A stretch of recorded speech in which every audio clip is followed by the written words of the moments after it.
Hello everyone, Mr. Happy here, and welcome to Mondays with Mr. Happy, aka Mr. Happy Mondays, weekly Q&A show where you ask me questions and I answer them. What are we on right now? Week 83? We're moving along towards episode 100 very quickly. It's funny that it's like you celebrate 1 year, and then episode 100 is a big one, but like 4 or 5 weeks later, it's your 2 year, but it's like, do I celebrate both? Should I just celebrate one or the other?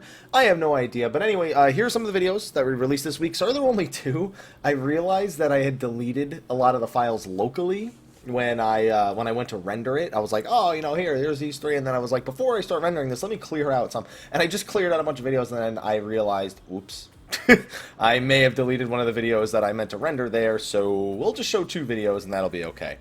Anyway, we got a few here. One's our A5 Savage guide. A bunch of it's PvP stuff. The Feast has been phenomenal. I'm excited for the end of the month for the season to start.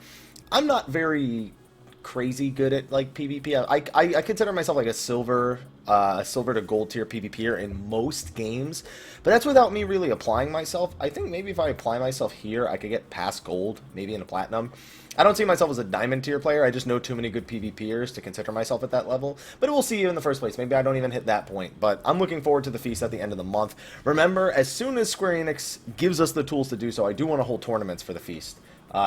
It's really important to me to support the PvP aspect of this game because it doesn't get enough love, and a lot of people are enjoying the Feast right now. They're using it as a means to cap their lore, to farm esoterics, for doing their animal weapon, things like that. So I'm excited to continue supporting it, and hopefully you guys are excited to continue playing it. I'm going to be feasting a little bit today on Monday, not the day I'm recording this, which is Sunday. But anyway, we got a lot of questions. We got like 40 questions this week, maybe even more by this point. So I think we should get started, yeah? Alright, first question. Dear Mr. Happy, I have 2 quick questions, one silly, one spoilery, so just a warning of spoiler for the storyline. I'll give that the thumbs up. You guys know how it do. I'll thumbs up at the end when the spoiler is gone. Let's see here. And the other thing we're supposed to do is hide that. So do you think that Minfilia is gone forever because she sent us back from the Ethereal Sea with what strength she had left, or do you think we'll find a way to get her back? No, she's part of Heidelin now, though, so I don't doubt that we'll find a way to get her back, but for the time being and for a very long time going forward, she's probably going to stuck being the physical manifestation of Heidelin. I don't think her form is gone necessarily forever, even though like Heidelin is pretty much sapped what remaining strength her body had, or maybe she can only maintain it for a short period of time. But I don't think she's gone. We'll definitely still see her again. And that's the end of the spoiler part, but I'll leave the question itself hidden on the screen. And 2, also, what do you think Rogan and children look like? The same but smaller? Is not how normal people look? That's my guess. Next question. Hello, Happy. I haven't asked in a while, so apologies if you have answered this before. So DPS for me is a weird topic. Long ago I asked which DPS would you recommend, and you said Summoner, but when I can't micro, which is weird considering it's 50, but I don't find it's as easy to do in Heaven's Word. So I'm leveling Black Mage, but I also want to try Ninja, but the problem is also mentioned long before I don't like Dragoon. I know Ninja is your main, so I figured that this would be an easy example. I don't know what you just asked. Should I level Black Mage to try to rough out Dragoon and get Invig? Yeah, you literally, if you're not going to get Invigorate or Blood for Blood, don't bother with Ninja. Like, that's the bottom line. Just like if you aren't willing to get Swift Cast, you shouldn't do Summoner, you shouldn't do the healers, basically. If you're unwilling, then it's hard to... If you're unwilling to level for cross-class skills, then you just shouldn't even bother touching the other ones, because you're going to need those skills if you want to do anything meaningful with those jobs. So if you are really that hesitant at leveling Dragoon, just level the Black Mage, man. You'll save yourself a ton of headaches in the future. Alright, next question. Hey, Haps, long-time viewer, first-time asker. I see you. You subbed recently this month. Thank you, my man. So I have a high-capacity tombstone of first and last month's rent. You know what? Considering we're moving, I don't mind that. I was on Twitch watching a Midas Savage group from a Bard's POV, and the player had a program that would alert him in an okay computer voice. That would be Advanced Combat Tracker that you're referring to. Cleanse X when his tank got a debuff. I'm pretty casual and never attempted any kind of hardcore progression. It's just not for me, but I do take a small amount of pride in that as a healer. I work pretty hard to get good at my job and pay attention to everything I'm supposed to do, but again, coming from a position of ignorance in terms of progression, I want to ask, is this considered okay in the hardcore community? It's very common. I don't use it. I never have had to, so... some people just do it because they're, some people have different reasons. I don't think this individual person that you watched had any sort of specific reason. Sometimes they just don't want to have their warrior call it out. Their warrior doesn't want to make a macro for it because it's annoying and it makes popping Berserk a little bit more tedious. So instead what they do is as soon as the warrior pops Berserk, it's just, and I know that's what the macro is for, it just tells them, hey, to cast Peen. No matter what, it's one of like three or four different ways they can tell. They can either just look at the warrior, see him Berserk, the warrior can can say they're berserking, the warrior can make a macro to berserk, or the bard can make an ACT combat trigger to say that the warrior just berserked. So to me, it's just another method. It's just one of the more, there's a word I'm looking for. Not intrusive or obtrusive. There's a word I'm looking for. It's so in your face that you can't avoid it. So yeah, I guess maybe intrusive, or nah, I don't know. It's in your way. You won't miss it, basically, is what I'm trying to say. Next question. Hey, Mr. Happy, longtime viewer. I had to sub on your Twitch channel, but haven't been able to drop by to say hi, so everyone in your stream for me. Oh yeah, you came by during this week. I recognize the name. Yes, thank you for asking the question this week as well. You'll give me a tone bonus. Yay. As someone who is a trans woman and an avid raider, I often feel very shy going into voice comms since I don't have a man's voice. I still go into voice comms with my static, but I try not to talk too much, which is okay since I'm a dragon and don't call stuff. I kind of want to ask how you think the community handles any sort of LGBT player, especially in the endgame rating. I've had a few issues with some groups just not calling me by my preferred pronoun, especially since I want to aim for server prog at the last Alexander section. I've felt somewhat limited because of this. So there is actually a wide acceptance of the LGBT community. I'm someone who is always advocated for the LGBT community, especially back when they weren't sure if they were going to allow same-sex marriages. I was like, you just do it. Like, what the fuck? It made no sense for them to do it back in the day. They weren't sure if they were going to do it. Luckily, when it came through, they let all races, genders, everything marry each other using the eternal bonding system. So there is actually a wide degree of acceptance. The problem is there's just as much of a degree of unacceptance. There are people who will actively be shitters or shitholes or any other like really bad word that I can think of pretty much when it comes to this kind of topic. So it's a matter of identifying and avoiding those people. There's going to be people who are assholes and pieces of shit, and all you have to remember is that insignificant people say insignificant things. So don't let them be significant to you, and they can't hurt you with their words. I know that's easier said than done, trust me, but that's the best advice that I can really give. And I think that overall, if your skills speak for themselves, then you'll be okay. Next question. Hello, mister. Since we can't agree on ketchup Doritos, what about some vegetarian spring rolls? I'll do that. It's an important question. Is the diadem better now since the last update? Should I bother? Does my free company need to have hard mode unlocked to be able to join any random hard mode group in the party finder? So the answer to that last question is no. The answer to the first one is it better? Sort of. Should I bother? If you really need the materia, yeah. Does my free company need to have hard mode? No. Yeah. So it's undergoing revisions. Basically, over the next several months, it's going to undergo several revisions. The first revision was in 3.2. The next revision, I don't know if it's 3.25 or if it's 3.3, but it's basically going to be getting revised for the rest of the expansion, with things like new missions and better goals and more interesting choices to make while you're inside of there. As of right now, though, all I do is I go in with 1 or 2 people, I look for all the buried coffers that I can find, and then we leave. That's pretty much all we do. And since the lockout is so short, you can just do that on hard mode. If you see there's no coffers, you just exit, go back in again when it's safe, and you'll generally be okay. Better is a very loose term. I still wouldn't say it's great, but hopefully it's a work in progress that they can actually improve and make it a little bit more interesting. Next question. Hey, Mr. Happy, have some time to raid. Like it. My question this week is, why did they make the dungeons longer? The current patch did a few things to annoy me regarding dungeons. The first was capping the item level of the old dungeons at level 60, and the second was making it impossible to do big pulls for the first 2/3 of the 2 new dungeons. Why? Because they like people to be able to go in who aren't super fast dungeon pullers and still be okay, and the people who are fast dungeon pullers, they'll still get the dungeons done faster because that's just how they play. That's pretty much why they do it. So the dungeons that aren't actually longer, there's a little bit more running, especially in the anti-tower, but all it is just broken off. It's what, like 3 trash pulls to the first boss in the first part of the anti-tower, and then it's like 2 if you do super pulling at the second part. It's not that much longer. There's just 2 sections where you can't go all the way to the end, and same with Lost City. There's sections where you can pull, get to a part, kill it, and then you have to kill everything there, and it's only 2 sections, only 2 pulls really to the first boss of Lost City also, and then 3 pulls to the second boss. It's not really that bad. It's just like you just can't do it all in 1 pull. Yeah, I don't see, and also they always cap the old dungeons. I'm surprised they started capping these ones, but because the item level is increasing at a faster rate in the expansion, I guess they figured now would be a better time to item level cap those old dungeons. It's not a surprise. They did it back in A Realm Reborn too, though. Next question. Yo, Hap, I think I found a huge problem in 14 regarding the mentor system. You mean the fact that nobody uses it seriously? Yep, that's a problem. I think it would be better to make the mentor... No, do not make the mentor system more accessible than it already is. So here's the thing. The requirements for the mentor system by no means make you a viable mentor. yes, it means you've played the game a lot, but that doesn't necessarily mean you understand things. It doesn't necessarily mean you're a good resource, and that doesn't necessarily mean you're not an asshole.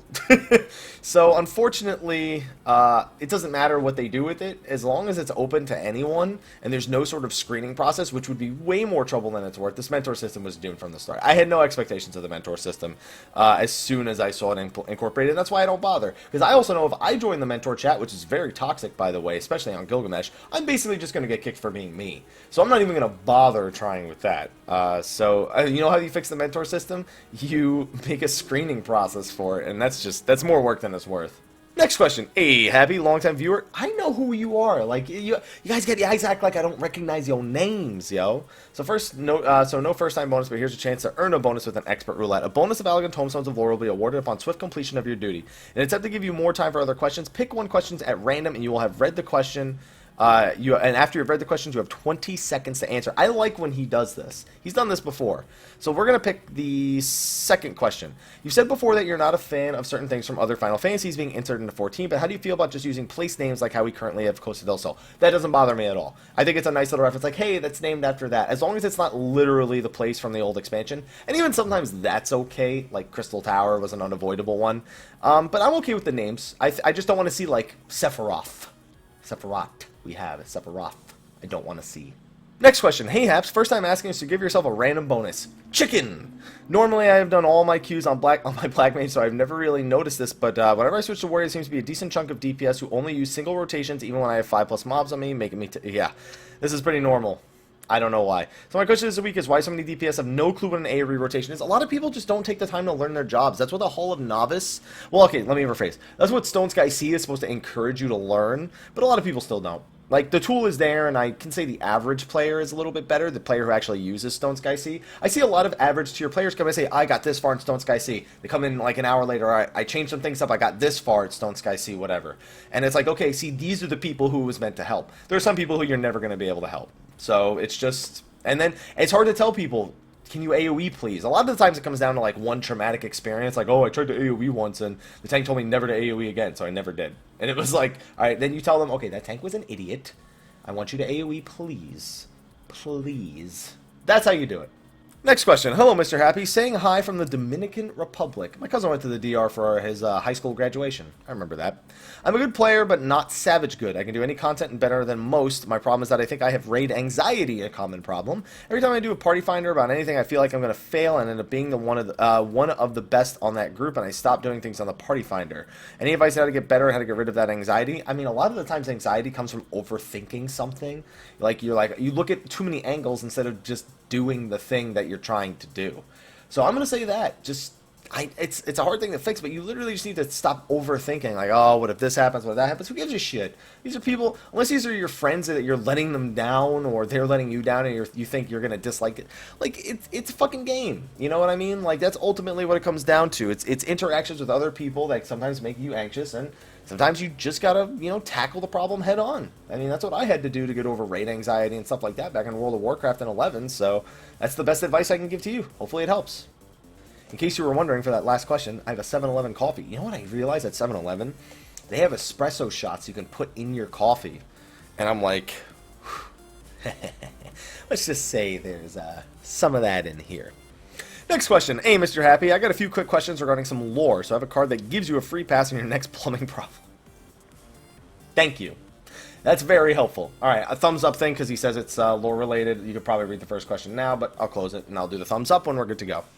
Without spoiling much, do you think Ilberd uses a samurai or red mage move at the end of 2.5? Red mage. The fact that he makes his sword fire, like that just screams red mage to me. 2, do you really think Aroa will make an appearance either in this expansion or the next? No, I don't think we'll ever see Aroa again. I think they just kind of left that open because 11 itself, while like the major content is coming to a close, there's still the minor content updates, so it's kind of like, oh, it's over, but it's not really over. I think that's really more along the lines of what it was trying to say for Aroa. 3, this will be spoilers for anyone at least on up to 3.0, 3.1. Do you think Papalimo and Ida are helping the Alamegans because they saved them or because they believe they are helping in the background? So, I actually think that the reason they're helping is they're trying to learn something. They're trying to learn something about either the Alamegans or the people who are in charge. There's a theory going around right now that the Masked Man that is shown at the end of 3.2 that Ida and Papalimo are talking about being cautious about, because whenever you show someone and you don't show their face and you just show a mask, it's almost definitely a character you've seen already. A lot of people are assuming that that Gaius is alive and that he's actually helping the Alamegans take back something from Garlemald. The other theory is that it's Nero. The guess most likely though is that it's either Gaius or Nero, and they are actually fighting back against the Garlean Empire because they've been forsaken by the Garlean Empire. They don't want to go back. And on top of that, the Warrior of Light has kind of shown them a different light in that they don't need to be like villains. Like they don't need to be the bad guys. They don't need to save Eorzea in the Garleans way. They can save it in their own way.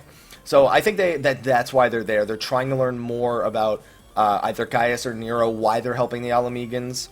And I think Ida is kind of getting a little bit too like, yeah, we need to help, we need to help. And Papalimo's like, we need to learn things. That's what we need to do. And 4, this isn't a question but a request. I like to stay in the realm of where you guys talked about the current lore. Yeah, we do that every so often whenever there's new lore to talk about with Ethos, on top of Eorzea. If anything, we do those like once every other month because there's not new lore very frequently. So we do those whenever we can, though. So you don't really need to request it. It comes back every now and again, and we've done quite a few in the past. And this is my thumbs up because I forgot to do it at the end of the last question. All right, next one. Hey, Haps, not my first time posting, but I have a rum and coke, my treat. You demand. Anyway, a bit of a Bolcupo question for you. What is your favorite Primal, not by fight mechanics, but by lore design coolness? That would probably be either Bismarck or Thornton. I mean, Thornton is just, to me, I love the Knights of the Round. So Thornton and his Knights of the Round all together, definitely a favorite in my book. Bonus question, if you could summon a Primal IRL, I wouldn't, because that's fucking ridiculous, because I want to live. P.S. Of course, I couldn't ask without telling you mine. It's definitely Ravana. Yeah, Ravana's a good one. He's a pure alpha bug. And it sounds like his OST is voiced by Tazon Day. Blood trickling down my fullers. I moved my mouth away from the microphone to breathe. Next question. Hello, Happenstance. First time poster, so I have an extra 45 DPS. I don't need it, but thank you. Consider the following. 4.0 comes out and they only release one new job, the Red Mage, but it has a healer, DPS, and a tank stance. They could wield a magical sword, cast spells, stance, switch, invit stats. They could fulfill any roles. Maybe they could even combine stance, tanking, shield up. Yeah. This may seem a bit out, but they could find a way to work the class of the game if the 11 version can't be applied here. As for a White Mage, I'd be able to... Wait a minute. I'm confused. Was there a question? Are you just saying an idea? I mean, you're more than welcome to say an idea, but like I'm not going to take too much time to talk about it because millions of people have ideas every day, and it's like, I have ideas, you have ideas. Last week someone had an idea, and it's like, yeah, okay, that's your idea. That's fair. That's your opinion. That's your idea. That's cool. And also, as a White Mage, should I be able to clear Stone Sky Sea dummies? I mean, yeah, they're designed for White Mage DPS. It's just, I don't know. I've never done one myself, so I couldn't tell you too much about it. Just arrow 3, arrow 2, arrow. Fluid Aura every time it's up, Stone 3 spam, Shroud of Saints, Presence of Mind, make sure you're using them both. Use an int pot, use a mind pot when you're going into Cleric stance, and you should be fine. You should be fine on that front. Next question, hello from New Zealand, the land of pre-dodging and terrible latency. First time viewer, long time asker, so I have Titan's Loincloth. On me, buddy. I don't want to see Titan's Loincloth on you. 2 quickest questions. 1. A friend and I have recently created a free company, Static, with our jobs as White Mage, Scholar, Ninja, Summoner, Paladin, Dark Machinist. My question is, would it be better to have a Monk or a Dragoon? You have a Machinist? Doesn't matter. If you have a Machinist, it really doesn't matter. The Monk and Dragoon are both good. Dragoon has, benefits from the Hypercharge, and also the Machinist benefits from the Dragoon, but the Monk just does ridiculous DPS, and on top of that, the mitigation that you get, you already have a Dark Knight, so you don't really need the int mitigation anymore, but the Monk just does ridiculous damage, and Mantra is pretty useful in this tier. So I'd say that, either works. I think Monk is more fun to play for me, but I mean, that doesn't mean that your Static should take him. And if that person can play both jobs, that's even better, because maybe there's a fight where Monk is better than Dragoon, and maybe there's a fight where Dragoon's better than Monk. That's almost never, but it happens. It could happen. So yeah, take that person. That's all I could say. And just have him start gearing up both jobs. Sure. Question 2, just kidding. There's no question. Just want to know you're doing an amazing job with Twitch and YouTube and all that, so keep up the good work, my friend. I will! We're working our way towards 1,000 subs, and hopefully we can hit that before the end of the month. We shall see, though, since we're going to have to take a couple of days off since I'm moving to San Diego, a whale's vagina. Alright, so just like I feared, since we have over 40 questions, I am definitely not going to be able to get to them all this week. It's been the first time in a few weeks where that's going to happen, so expect me to start skipping around questions now that I'm on page 2 of 3 of questions. So the next one, hey, Happy, you answered my question last week, so no tone bonus, but I can wish you a good day. 2 quick, simple questions. I've been playing the Feast a lot, and it got me wondering, when will they ever make PvP gear actually matter? I got nothing. 2, is it better to hit accuracy caps with or without food buffs? It depends. It all comes down to an end calculation. Does not using food, but using food strictly for DPS stats, like crit and determination, is that more effective crit and determination than if you had gotten the accuracy with the food and worn more, crit and determination? It's a matter of math. You just got to weigh it out, see which one gives you the better results. But there's no one that's better. It all depends on how itemization ends up working out that patch. Next question, first time asker, and I recognize you. You've been around the stream quite a few times, my friend. When it comes to people leveling your character for you, I've seen people go from foaming at the mouth to totally cool when I mention that it's my cousin that is leveling for me. I pay him like 50 to 60 grind is too much. Well, I tell you, some people are cool that family or close friend leveling for you. What if you are in the same family as someone who levels people's characters for money? Is it okay then? Well, first of all, no matter what, it's against the terms of service, technically. So I will not condone it here. I will tell you that I know a lot of people who have done it in the past. And it's generally like, the most you get in return is, you're such a lazy fuck. And it's like, I am, that's why I'm paying him. I was like, God damn it. I can't believe you're doing that. And that's the end of the conversation for me. But, I mean, it's not really, it's like fucking somebody paying you to do their homework. It's like the same shit. So it's like, it's against their terms of service. If they catch you doing it, then, and you tell them, you start talking about it in game, you'll probably get banned for it. But I mean, at the same time, it's like, who gives a shit, right? Like, everyone does this in life. Like, somebody pays somebody else to do everything for them, and this is no different. Especially if it's a close friend or something like that. Like, it's no fucking surprise. Like, I've seen this shit a million times before. As long as it's a family member or a close friend, eventually you end up just giving the character to them because they're playing it more than you are. We'll see what ends up happening, though. What makes it so different when a family friend leveling for money rather than a stranger? I don't know. Sometimes you just want to give that friend something in return. It's like, whatever. I don't know. It doesn't really bother me. If you were to support an RMT, it would bother me because those motherfuckers are going to go spam in the server more. But your friend's not going to finish leveling your character and then go advertise that shit in the fucking game. That's the shit that's annoying about RMT, is that when people pay for their services, they keep spamming and they keep coming back because they know there's a market. That's the shit I don't like. Your cousin is not going to do that. So, it's whatever to me, man. Alright, next question. Hey, Haps, second time asker, so enjoying an Italian-style pepperoni soup recipe in the spoiler text.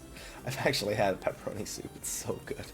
It's going to be a broad gaming question, one that should bring back some good memories. What are some of the most Okupity moments, this is amazing moments, remember playing games? Not restricted to Final Fantasy, things that made you go this, why I'm a gamer. I never thought about it. I just, like, my parents handed me a game when I was 4 years old, and I was like, I like this. That was the end of it. Like, I had fuck you moments in Mario Party. I had, you know, the moment when I got all 120 stars in Super Mario 64, and the moment when I got my first N64. I had the moment when I got my PlayStation, when I finally hooked up Final Fantasy XI for the first time, when I found out that was AOL compatible, when it took me 9 hours to update. Like, I got tons of memories, but there was never one individual moment in gaming that literally said, hey, this is what you're going to do for the rest of your life, other than the moment that I was handed a Game Boy or my NES or something like that. Those are pretty much the only things that I can think of. I just fell in love with it immediately. I didn't need an explanation. I didn't need to say, this is why I'm a gamer. You know why I'm a gamer? Because I fucking like video games. That's why I'm a gamer. Alright, next question. Hey, Happy, first time asker. I know who you are. Have an elegant tombstone of mythology. Get out. Firstly, I've been playing 14 for a year and a half now, and I still find it difficult to do rotations. How do you deal with muscle memory? Lastly, I leveled all my jobs to 50, Monk and Bard to 60, but I don't seem to enjoy both of them. I don't know what job I want to play. Please help. Well, first of all, I can't tell you what job you're going to play, what you're going to enjoy playing. It's never going to work. I'm never going to be able to pinpoint exactly what you want to play. As for muscle memory, it's practice. Like, you literally don't just go into dungeons and then say, oh shit, I fucked up. Go to a dummy and practice for hours. Multiple times per day, or multiple times per week, I should say. That's how you develop muscle memory when it comes to your rotations. Hopefully, you can do those things, and that will help you out.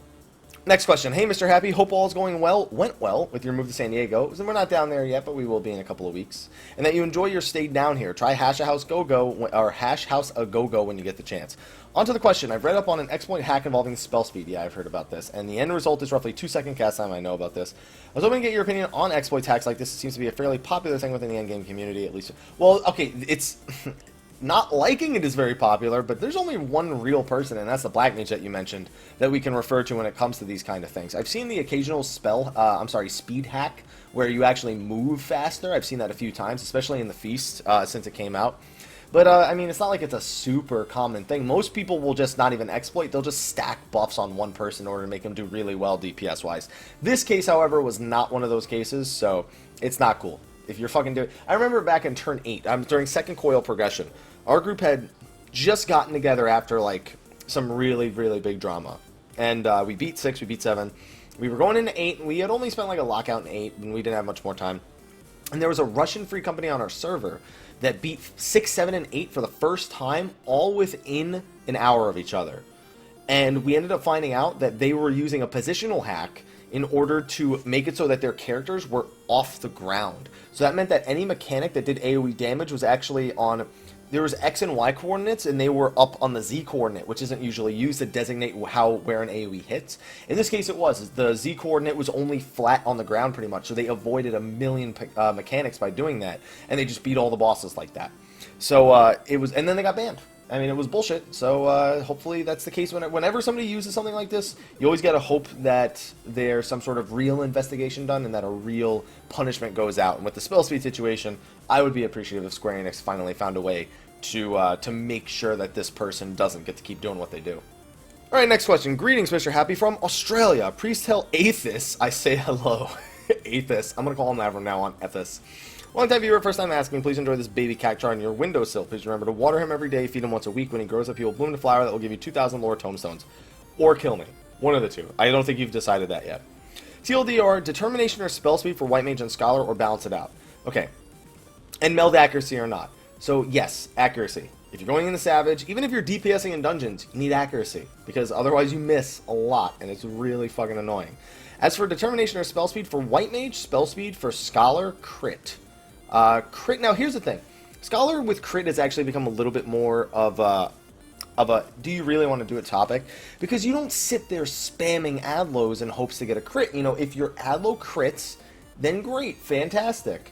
The question is that one moment where you need that Adlo worth it, or is it worth it to have more spell speed to get around the physics? The general consensus is you don't need spell speed as much because your pet can cover the heals for you in between your spells. And yes, spell speed does affect your pet, but it's affected to the point where you need it, like you really need it to. So Scholars are mostly going accuracy and then crit in any of the remaining slots that they don't have accuracy. And White Mage, on the other hand, accuracy, and then usually spell speed or piety in the remaining slots. I don't know the balance there, but I know it's one of the two. Next question. Hi, Happy. First time asking, so take us something. My question is, do you think if players first time doing a fight that they should look up a video to do it, and that they didn't, and if they didn't, they should let the party know they didn't watch a video and have no clue. If you don't know how to do a fight, you should tell people. No matter what, if it's I didn't watch a video, I've never done it before, whatever. You shouldn't go in, yeah, I know this. Yeah, totally. Oh, I didn't even know I died to that mechanic. I did it perfectly. Like, don't do that. When it comes to watching a fight, you don't need to watch a fight before going into it. Like, it's coming from someone who makes video guides. Let me tell you, you don't need to watch a video before going into a fight. The ultimate thing is if you're joining a group in the Party Finder, it's hard to not expect it. Mostly because this is other people's time we're talking about. Other people that don't know you and other people that aren't going to think, oh, you know, it's no big deal, you didn't watch a video. These are people that want to go in and beat the fight. And if they're going with random people, they're not going to have patience as if you were their friend. So I'd say it's common courtesy if you're doing it in the Party Finder. If you're doing it with your free company, they should just don't be asshats. That's it. Don't be shitholes, please. Just don't do it. All right, next question. Right to the point, because I'm mad. Why did Square Enix feel the need to nerf A3 Savage? I understand why they did it for Coils, because the story was locked behind it, but this isn't the case with Alexander Savage. All it does is make us who didn't clear it yet feel bad. What if I wanted to clear it without the nerf, Square Enix? Okay, so here's what I have to say. It's irrelevant content now. Whether or not it's nerfed is also irrelevant. Yes, there's always the side of people. There's always that demographic of people that said, what if one day I was going to beat it? Square Enix isn't going to wait for that one day. That's all I'm going to say. They're never going to assume that this small group of people that hasn't cleared it yet, that's maybe one day they'll go in and decide they want to beat it and they want to beat it fair. Because guess what? If you go back and you want to beat it fair, guess what? Take off all your I-220 stuff, take off all your I-230 stuff, take off all your I-240 stuff, and go do it in 210 or less. Because that's how the fight's supposed to be done. As soon as you bypass the gear that's needed, the fight is now officially nerfed. Mechanically, maybe not, but the ability to skip certain things with all your damage, with all your health, is way more convenient than actually nerfing the mechanics themselves. So, that's all I gotta say. It's irrelevant content, so it's irrelevant if it gets nerfed as well. Like, it just doesn't matter, because, you know, it's nothing that's gating you behind anything.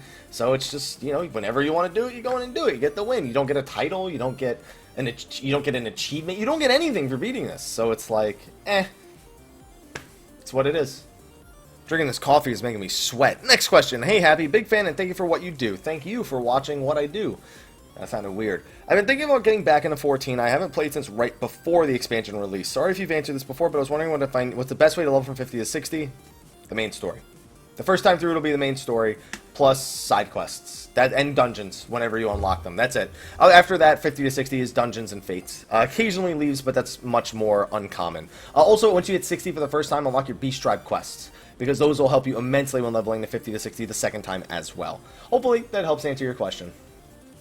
Alright, next question. Sup, Hap? About to give you a controversial post, so it's only right you get a controversial bonus. All your biscuit gear drops from every floor on your first Mighty Savage clear. Hey, I got my ring, so you're not completely off topic. Alright, let's see what this controversial post is. Oh, I see what it is. The Ceph Extreme Party Finder situation is really bad right now. After 8 hours straight, my record was 5 kills and 40 wipes. The typical bad player doesn't care about being kicked, they'll just hop right into another party, so I made a party finder stating that players joined the farm party and constantly wiped us in the first phase, not stacking for jumps or did generally low DPS, they would be removed and temporarily blacklisted from joining my party finders. I got tells from people who never even attempted or cleared, slandering me for saying my method is overkill, too unforgiving that people like me are the reason new players don't and can't raid. I do host learning parties, always offer chat for parties considering how bad the general population is with synergy. I don't feel like I'm in the wrong for being upfront about the penalties and not wanting to waste hours in trap parties. I feel like if you cleared it once, you should be able to clear it again unless you were carried or paid for it. I also think I shouldn't have to sneak or blacklist someone if they won't find out they see a grade party finder just to spare their feelings. I wanted your opinion on my method, so your method is your method. I'm not going to say it's right, I'm not going to say it's wrong. I am going to say that it's your method, and that if that's the way you want to run your party finders, then yeah, people can say that it's toxic and that it's whatever, but it's the way you want to run your party finders. The bottom line is, if you also run learning parties and people join those, then it's just like, okay, maybe right now I want to do a learning party and I want to help people get up to the point where the party finders' clear rates are a little better. And then it's like, okay, but right now I want to do a farm party, so if somebody's going to waste my time, I'm not going to deal with it. Like, here's the thing, I'm very, like, on for both sides, like, oh, we need more learning parties, but farm parties should, you know, people should respect that a farm party is a farm party, not a, hey, I haven't cleared the fight yet, can you help me beat it party. I'm on both sides of the fence. You know what I mean? You know what I'm saying with this one? Giggity. So, I'm not going to say you're wrong or right. I'm just going to say that's your method, and if people don't like it, then it's like, then they just don't join the party. There's no point in even sending you a tell. It's like, there's nothing to accomplish there. It's not like they're going to change you or turn you into a different person or make you feel bad. You know, you do what you do, and that's going to be what it is. That's pretty much the end of it. Next question, Mr. Happy. How are you today, good sir? Oh, I'd say I'm doing very well. I'm one of the people who has little free time to enjoy 14 due to family and work. I want to make time with the game as efficient as possible. TLDR, do you know? Well, I mean, there's no TLDR. So just so you know, when you TLDR something, you usually want to have the full explanation, but I'll accept this. Do you know if a content creator that does audiobooks like to videos, podcast 14 that I can listen to? I mean, why don't you just watch my videos? I'm sorry, it was the honest thing. You watch my videos. I mean, we have our State of the Realm podcasts are on iTunes. I know that some of the other content creators do the same thing, where they put it on iTunes or they put it on YouTube, and you don't have to watch it. You can just go to audio only mode, and you should be okay. I think that's an adequate answer to the question. Alright guys, we're moving through the questions a little bit more now because we've had quite a few long ones, or ones that I've answered before for the past couple, so let's see. Hello Happy, what is it that separates top raiders that compete for world first from other raiders who are just starting to get their A5 to 7 clears? If it's skill, then what about their skill is superior? What do they do that makes them considered to be really good? If you can answer this question with POV for all 4 roles, it'd be great, but I'm mainly wondering about this from a DPS perspective. I mean, from a DPS perspective, it's literally don't die to mechanics, and always have uptime on the boss, which means that you're always attacking the boss. There's really nothing more to it. Now, to be fair, I can't generalize. Some people who are just getting to their A5 to 7 clears, like myself, I still haven't beaten A6 or 7, because I didn't raid for the first 2 weeks of the patch, and then I've joined like a more casual static for the time being. A friend of mine that's in Team K-pop, he said, you know, we have this alt static that we do every patch, and we need a ninja. Do you want a spot? And I said, sure. Sure, I'll join it for now. Maybe I'll join another static sometime in the future, and I won't be in the static, and they understand that because this is more like an alt static. So, you know, I totally get it, but it's not always about skill. It's also about time available. It's about timing of the patch dropping. If it's skill that you're asking about, then they're quite simply they're good players. I mean, they're all good players. They all have synergy with one another. They all communicate well. They all do problem solving. Like, they can figure out the puzzles that are boss fights very quickly, very efficiently. They live, breathe, and die by the sword. That's how they do it. And when it comes to being a DPS, I mean, I can't say I'd have to explain it differently for every single DPS. And that's something that's going to take longer than this video can manage, because like I will not stop talking about that. So, I mean, to generalize it, they're just good players. They do good damage. The healers are always willing to heal and DPS. They understand how to avoid overhealing. Tanks know when to pop cooldowns, or, you know, when they need to call for additional cooldowns from like a Black Mage, a Summoner, a Scholar, like Eye for an Eye and a Puck to Stasis, things like that. And then the DPS just have situational awareness. They understand how to maximize uptime on the boss. They'll make sure they're always getting auto attacks in, make sure they're always getting spell casts, make sure they don't have to move unnecessarily and to lose damage doing that. All those things are relevant. So it's just a matter of, you know, you got to work on those things. I guess that's the best answer I can give. Next question. Hey, Happy, I got 2 quick questions this week. First, how soon do you think we'll be facing the Warriors of Darkness? What format do you think the fight will be? I think we'll fight all 5 of them at once. I think it'll be a fight 8 against 5, pretty much. And I don't think until 3.5 or 3.55. Second, where did Dragoons get their first reputation of eating AoEs?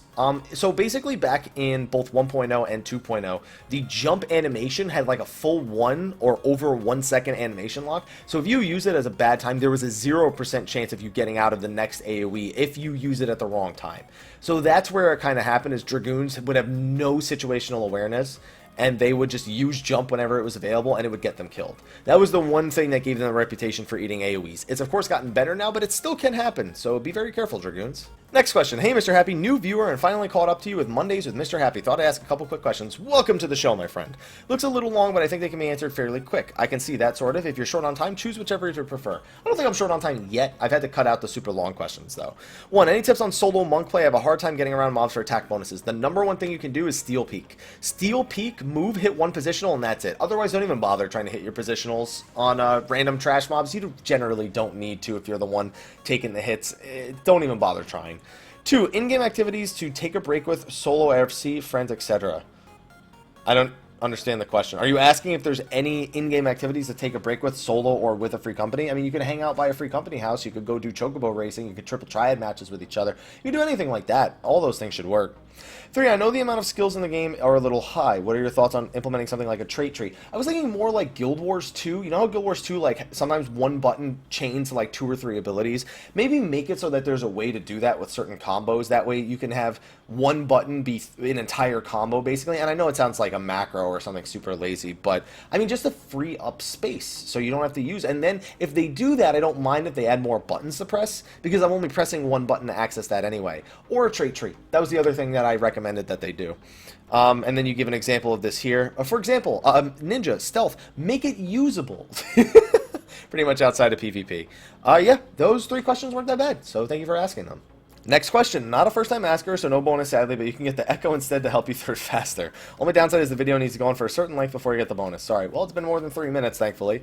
So on that note, I have a few simple questions. Has anyone ever made good on their first-time bonus before? As in, have you received your gifts in-game or otherwise for the questions asked?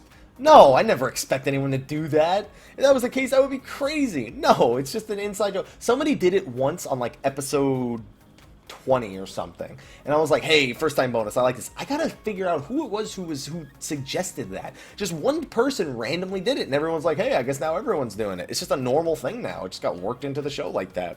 Also, if the Moguls become one of our beast tribes, what would the mount be? A giant good king Mogul mob crown.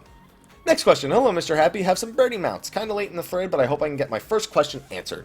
1. I play Paladin. I want to meld materia onto my lore gear. Should I go for Vit or Strength or any for that matter? More specifically, I'm going to start with the left side. Okay, so first of all, in lore gear, Vitality and Strength are both capped. So you don't meld those. You can't because it's capped. On accessories, a Vitality accessory is Vitality capped. A Strength accessory is Strength capped. However, the other stats are not capped. On a Vitality accessory, you would meld a Strength 5. On a Strength accessory, you would meld the Vitality 5. Those are the 2 options you have there. On your left side gear, you would most likely meld critical hit rate if you don't need accuracy. I'm going to assume that you have your accuracy planned out if you're planning on doing Savage. If you're not planning on doing Savage, you probably won't need the accuracy anyway. So, yeah, hopefully that answers the question adequately. And the second question, if you got time, if not, I can ask again for the next Q&A. Similar question, but for Gathering. I got a lot of HQ. I got an HQ crafted earring for Gathering. I want to know what materia. I don't know off the top of my head, actually. There's great guides on FFXIVguild.com. That's usually what I used to use for my melding stuff because I'm not a big crafter or gatherer, so obviously I don't make guides about it or anything.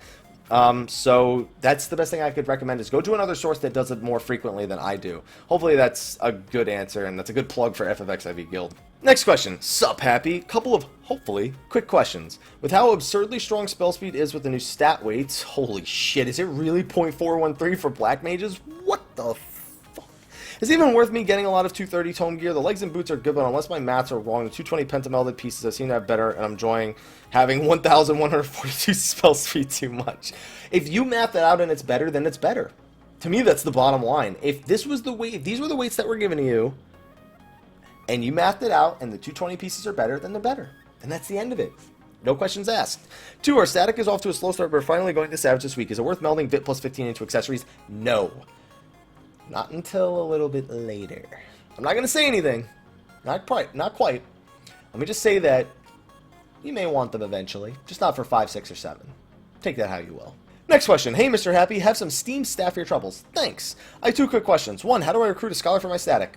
Reddit, official forums, Party Finder. 3 best ways to do it. Shout chat as well. 2, is it good to bring both a White Mage and an Astro? I wouldn't recommend it. I'd recommend one or the other. Astro Scholar is very effective. White Mage, Astro, not as much. But it can work. It can work if there's no other choice. It's just not my preferred choice. Astro Scholar, though, thumbs up. All right, next question. Hey, first-time poster. I hope I don't get skipped. Here is a treat.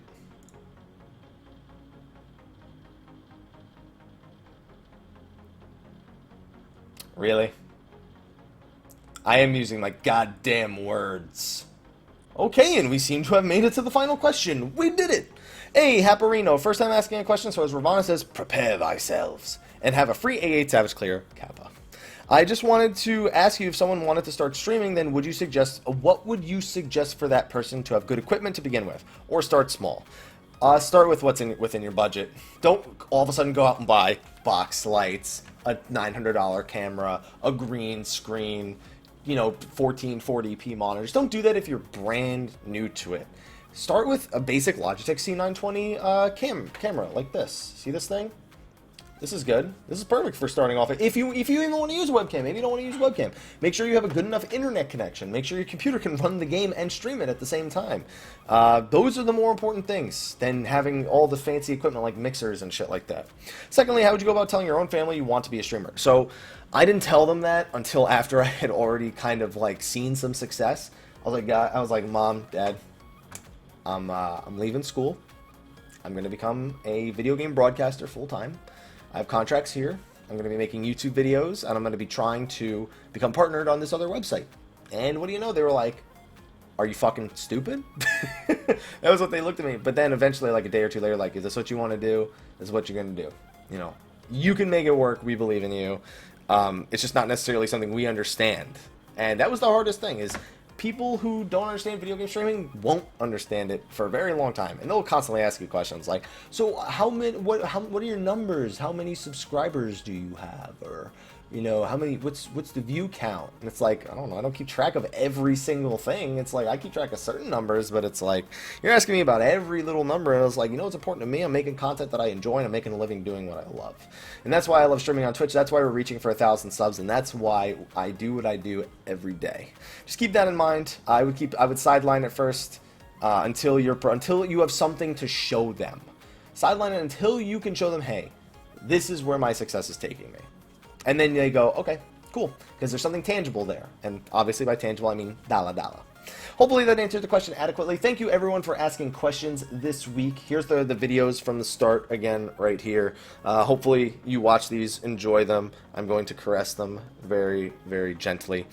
Be sure to check out my YouTube channel this week. We should have a few new things coming out for the feast. I have some Blatant Soul videos coming out this week, and I might upload my Hitman playthrough. I played through the first chapter for a sponsored stream last Friday. By the way, the new Hitman game, fun. It's fucking hilarious, too, if you're not very good at Hitman games like I'm not. It's just so many scenarios, and it's a walking meme, I feel like, at times. Also, there's a new game called Salt and Sanctuary. It's like a 2D Dark Souls. I might be playing that once we move to San Diego. So be on the lookout for a few Let's Plays, a few new guides when it comes to the feast on my channel. And other than that, just be ready for more content coming on the YouTube channel and on Twitch. Be sure to come by the Twitch. Be sure to come by the stream. We're live every day. Just come by the stream. We want you guys to come by the stream. Anyway, I will see you guys next week. Be sure to ask your questions in the forum thread in the description of the video. And, well, I'll see you guys next week for another episode of Mondays with Mr. Happy. Until then, take care.